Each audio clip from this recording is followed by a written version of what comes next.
1937, a pier in New Jersey. There's a young man from North Carolina sitting in a truck full of cotton bales, and he's been sitting there most of the day. He's waiting, because that's what you do. Up ahead, men are carrying cargo onto a ship by hand, sack by sack, bale by bale, box by box. It'll take days to fill that ship, and he can't leave until they get to him. Every driver watching this knows exactly what that feels like. Sitting at a dock, on your own time, watching somebody else work slowly. But this particular driver sat there and thought something nobody had really thought before.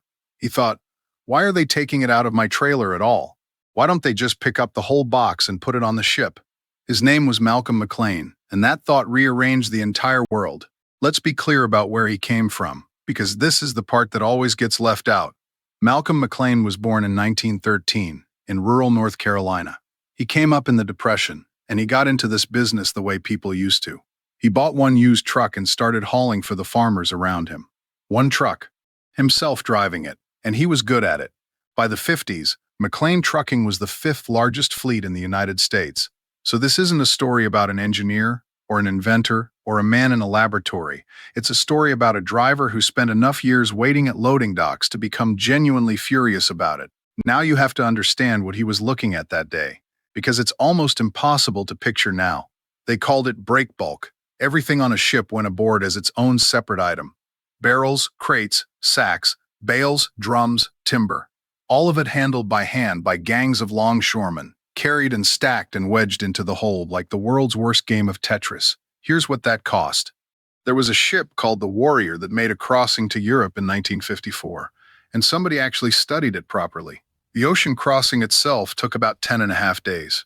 But some of the cargo on that ship spent more than 3 months in transit, start to finish.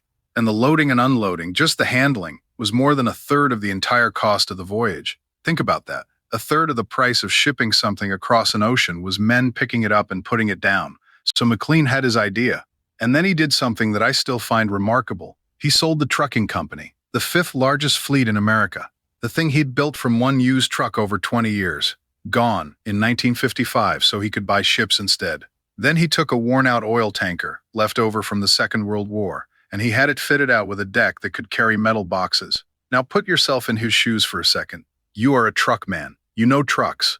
You have just sold everything you understand to buy an industry you don't, on the strength of an idea you had sitting at a dock 18 years earlier. Everybody in shipping thought he was a fool. Everybody in trucking thought he'd lost his mind. On the 26th of April, 1956, that converted tanker, renamed the Ideal X, sailed out of Port Newark, New Jersey, bound for Houston, Texas. On her deck were 58 metal containers, 35 feet long apiece. And here's the detail that tells you everything. Those 58 boxes were loaded aboard in under 8 hours. Under 8 hours for a job that used to take days. No gangs in the hold, no handling anything twice. Trailers came off trucks, boxes went on the ship, and she sailed. 5 days later, she was in Houston, and the boxes came off and went straight onto trucks and left. Nobody touched the cargo. Not once the whole way. Now I'm going to give you one number, and I want you to sit with it, because it's the number that changed the world. McLean's accountants worked out what it cost to load a ton of freight the old way, by hand, on an average break bulk ship. $5.83 a ton. Then they worked out what it cost to load a ton into a container on the Ideal X. 15.8 cents. Not 15% cheaper. Not half. Under 3% of what it used to cost. The same job for about 1/37th of the money. There are very few moments in industrial history where a cost drops like that. And when it does, everything built on top of that cost has to be rebuilt. Because here's what most people get wrong about the shipping container. They think it made shipping cheaper. It did something much bigger than that. It made distance stop mattering.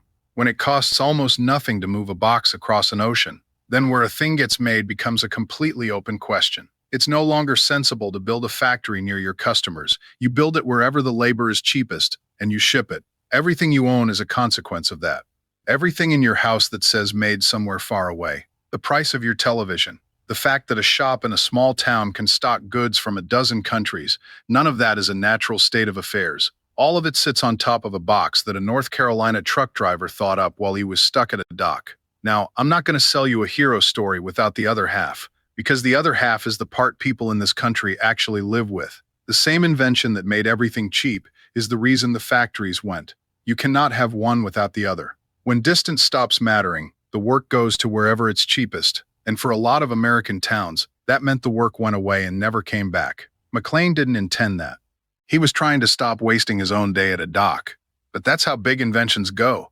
Nobody gets to choose which of their consequences arrive. And there's a real irony in it for us. The whole thing started because a truck driver was tired of waiting to be unloaded. 70 years later, ask any driver what the worst part of the job is, and a lot of them will still tell you, sitting at a dock waiting. He died in 2001. And if you read about him at all, you'll see him described as a shipping magnate, a logistics pioneer, the father of containerization. What you very rarely see is the plain fact of it. He was a truck driver. He bought one used truck in the Depression and drove it himself. And the single most important thing to happen to global trade in the 20th century came out of a man sitting in a cab being made to wait and thinking there had to be a better way. That's not a shipping story. That's one of ours. So next time you're behind a truck with a container on it, or you see them stacked 10 high at a port, that's his. And it started at a loading dock with a driver who'd had enough. Now I want to hear the modern version. What's the longest you have ever sat at a dock, waiting to get loaded or unloaded? Give me the hours, and tell me if anybody paid you for them. I've got a feeling Malcolm would want to know too. If you want more stories about the drivers and ideas that quietly reshape the world, subscribe to the channel. I'm Dale. Keep the shiny side up, and I'll see you down the road.